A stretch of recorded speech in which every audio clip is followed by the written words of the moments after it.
cái con thò thì trông biết chưa ô cứ thò thò sao thì đâu sao thò thử tôi đã hả kiếm một đậu rồi kiếm mà sai rồi chà mình từng túi thực hiện là một sai một to nữa mình đi nói việc một sai này chuyện chấm nè một tôi sầu tôm lưới xuống nó tôi chăn đừng ngủ kia có chéo luôn han thế không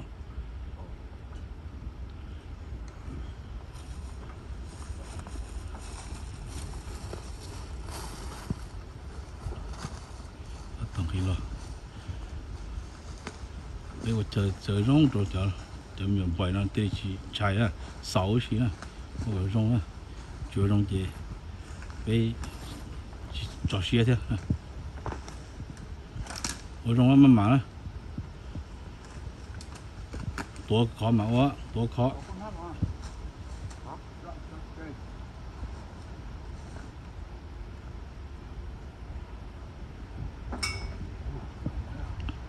đó bỏ ấy trong mà nó khởi tối trong mà nó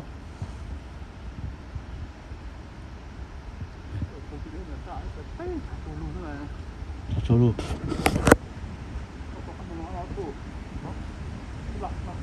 xin gì đó chứ mà thả tối khó thì tối tu kia to nhiều nhiều dấu cho bớt to nó hú là đòn to nè thế là chó tôi lấy tôi tỏ tôi lấy cứ ba chế tôi lấy lên tôi tỏ thế nào nó nói pe là pe tu chanh nó phải xài sẽ tôi chả phải xài cái trứng phải xài cái trứng cho một trái này một trái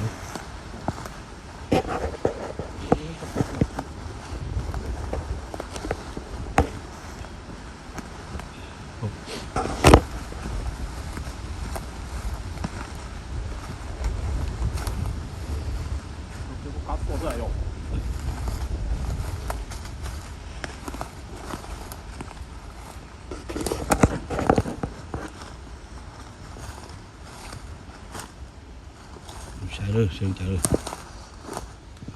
tôm kia tôm con trả đây cái quả trả thì mình tới có tôi cho nên tôi muốn đây thì chụp lại một lứa có đấy tôi thì chứa được nhiều chứa một lứa chỉ cái gì cần chả mình tới con đó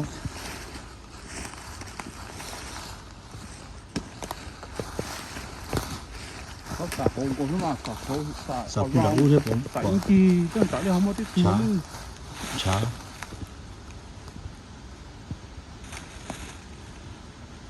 con chả này chả nó có lần chả rồi chả này ô giờ luôn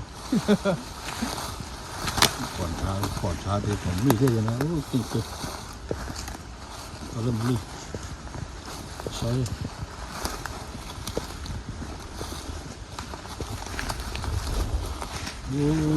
cái thứ này nó lọt chỗ đó tụi nó cái xỉn này tụi nó chỉ xỉn tối là đi nhiều thì nó tôi yêu đâu tên khơi thế này lọt tôi rồi lọt chỗ này tuần tra cửa thôi cái cửa rồi chỉ có tớ chứ không chả thôi chỉ có tớ chỉ có tôi thế à vâng nó bị cái sách đó họ tôi tìm một lứa là hai cửa này trên cái cửa đây phải lo để ai muốn lừa tôi là khổ nó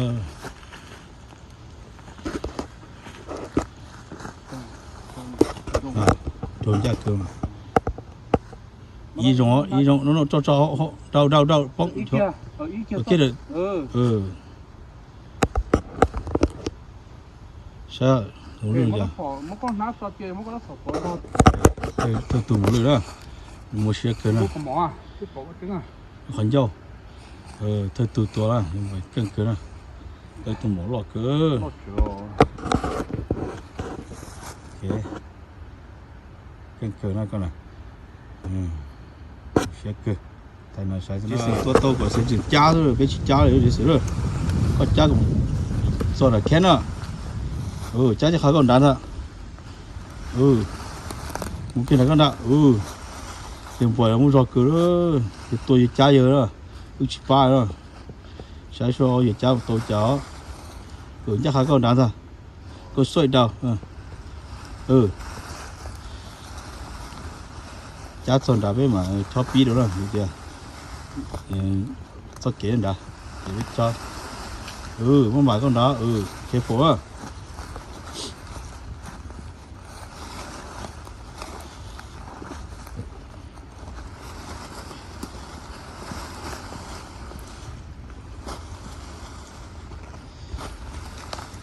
Cha kiếm ra chín chai ra, có kiếm ra, cái nhà khan được cho kế con ra.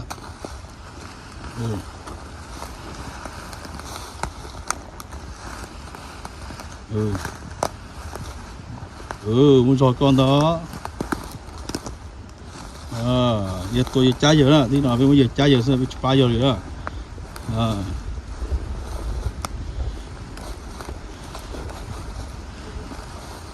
Muốn rồi tiêu rồi luôn á, chúng tôi á.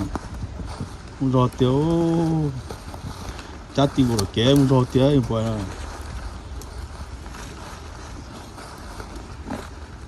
Nên là mỗi giờ chuẩn này tôi muốn lưới nó có giờ chân nữa. Giờ tôi giờ lòng mà tôi ký tung ra vậy.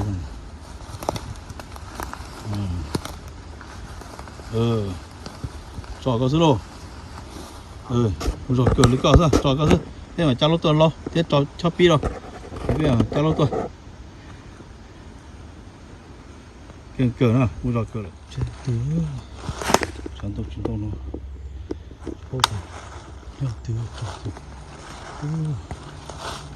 Xe hết. Nó là của tôi. Ở đỉnh xây dựng á. Nó là tôi. Nó lư.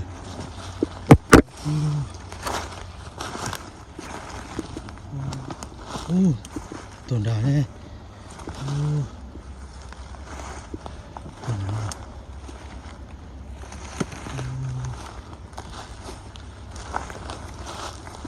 Chả biết vào tuần nào thôi. Mỏng lưới. Đó từ. Từ tuần thấy từ tuần nào ó từ. Của nó tông trả lời.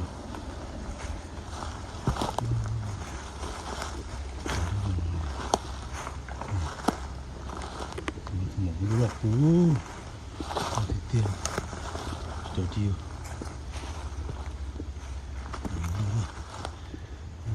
Nó thì tiêu chỉ nó đi. Là cái cửa nó to từ nó to từ.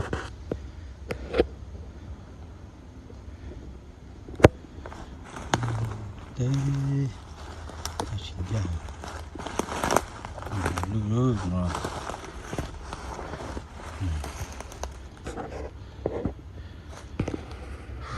là cái cửa nó chưa ly lúc cầu ly mà thì nên cầu ý này cho phải nên cầu p tôi ở đây gì nữa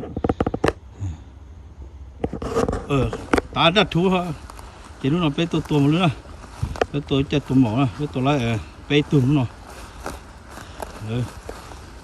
đây là kỳ cửa ôi giờ tôi lấy ôi giờ nó tôi mảng chắp lại xả tôi mảng chắp lại xả tôi lấy tali thôi xả tôi mảng chắp không chắp lại tỏ tôi nó thì chỉ biết được trái ít tôi tỏ thế bé tôi nó bé tôi nó bé tôi xa lên là bé tôi đây mà là kỳ cửa tôi sổ trống gì đâu kể thế cha lâu sao gì thế ý lên cha to à lên cha to sao lên cha to rồi có giờ chu kia lâu chu kia để kể thế chu gì mà nó tôi muốn lươn này nè nô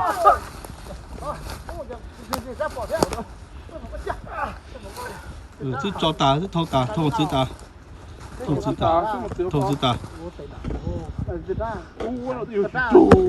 啊，差不多，不bỏ được hay có, 活络了，路啊， chú gì, 路啊。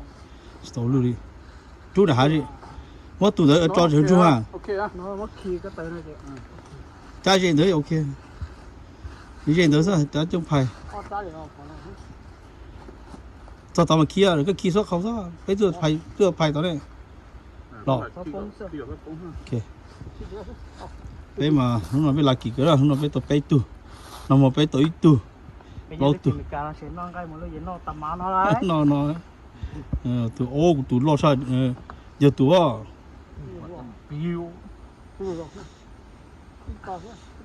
ở tụi nó kia tụi nó bùng to kia, chuối tu ra, đi tu ra, căng thò, à, à. Yeah, nãy giờ ngang nâng thao. À, ít to còn lớn nhớ giảm này, bên từ đâu. Ok, nó phải chăm nữa. Phải tụi nó đưa xả cho tụi nó kỳ cha xả tụi nó tới xả. Xả bọn tụi nó kỳ cha xả tụi nó tới phải cha tới để cha ăn mua. Tôi kể à. Tôi kể biết chăm tụi kén à. Cha dùng gì sao tôi sổ trông lâu chu kia phải sao. Để bồi à. Ok, nó bây tụi to tụi mà bây giờ phải rồi. Mới khó mới thông xe của rồi ai rồi giờ bây giờ nó thông xe sao này thông xe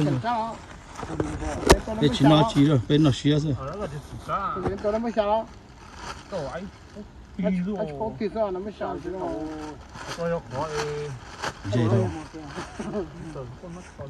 dây thôi bây phải bị chịu của chủ chuyện nào bây giờ những khó xé chúng tôi lấy cho chua chứ bỏ cho bỏ nọ à sẽ đi bỏ nọ gì à thì chính nó bỏ rồi bỏ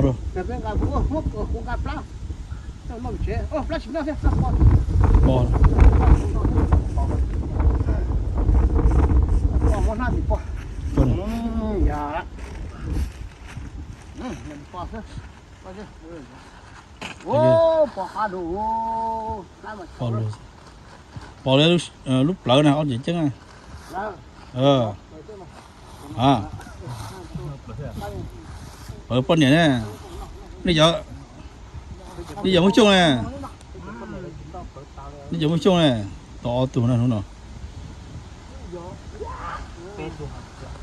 đây tuổi to thế chẳng có gì bỏ chơi kia mà lại lúc lỡ ra tông xía ngầm không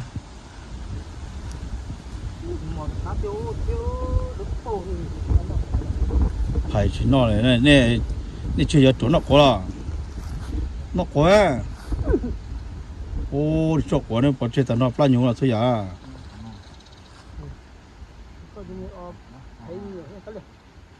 นี่ชิ้นน้อยล่ะนี่ชิ้นนอกหัวเนาะแล้วป้านอนเดี๋ยวชิ้นนอกหัวเนาะแล้วไปตาชิ้นนอกหัวเนาะแล้วนอนที่ก็是去了阿耶他点嘛哇高先就把这通写的俺他一通就了我错了还痛是吧？俺给单他通写啊单他通写个呢哈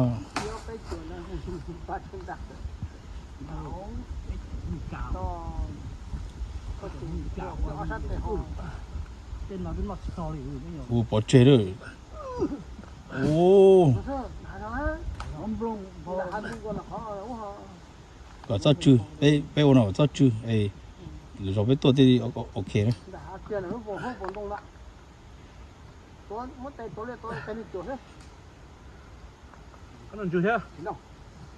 chỉ là chưa nó xé rồi con nào là phía con nào xé đó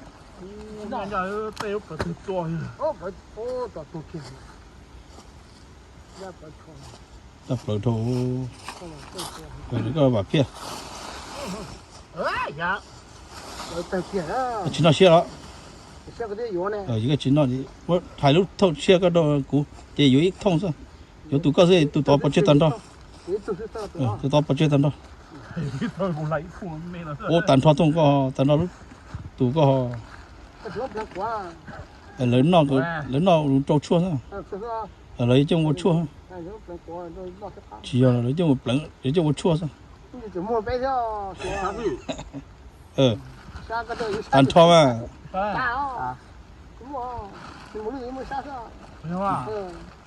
cái yếu có sao yếu có sao chỉ lúc cho nó là lớn nó chia theo lớn nó tụ bò sao lúc theo lúc lỡ sao để chúng nó chơi giả tận đó về thì gần gần uo thế sẽ xa thế gần uo thế rồi một khối tiền đó thay nó này ra sẽ phải được chưa rồi cái thay tụ rồi thì phải dạng rồi chỉ thay đi sai nữa rồi thay sai rồi đó cái tí sẽ rồi cho nhỉ cho tí nó sẽ rồi đó thay nó sai rồi cái đường phải tụ gì to thế nào ở tụ lúc nào biết tụ lại bé tụ nào ê cô giống một mong cái tụ bé tụ nào lúc nào giờ lúc cầu ly và tin đừng có ý cho phải đừng có bé đâu đừng có ý họ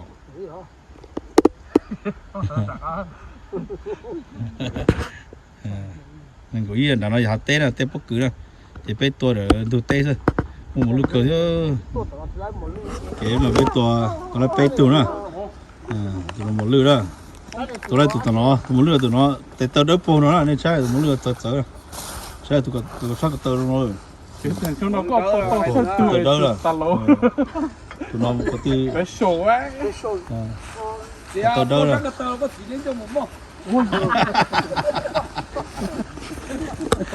tao nên một phong sắc cái tao có chia có chia rú có lồng lỡ chụp lồng cái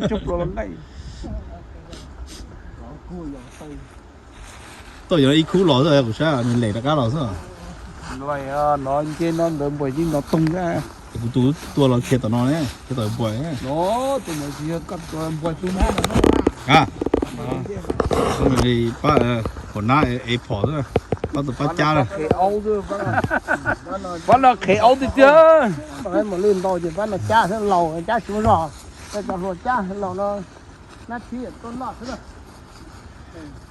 khi cháu ngồi đó nó biết tua gì nằm vào tua chỉ lần nó biết tua pen gì gì lần thì nó biết tua tua xa biết tua plot tu này cha mở lửa tàu chế rồi giờ trâu chế giờ bài rồi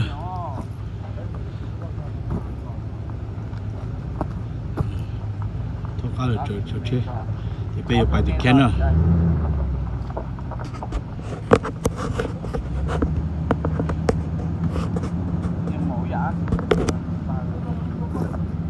trâu chế giờ bài kén à bây giờ kén thì bây giờ mu ta giờ bự mà nó ta kia mu đùa đó lấy bây giờ mu rõ sẽ trả mặt thay sai rồi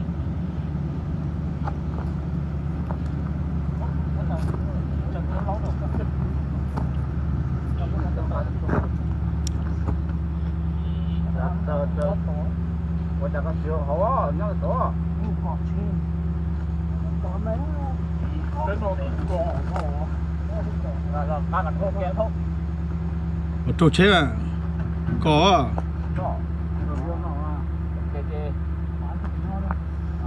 trời kia nó chế gì chơi tụi nó cứ có số đó một tôi kiếm mặt kia đó tư ô chỉ to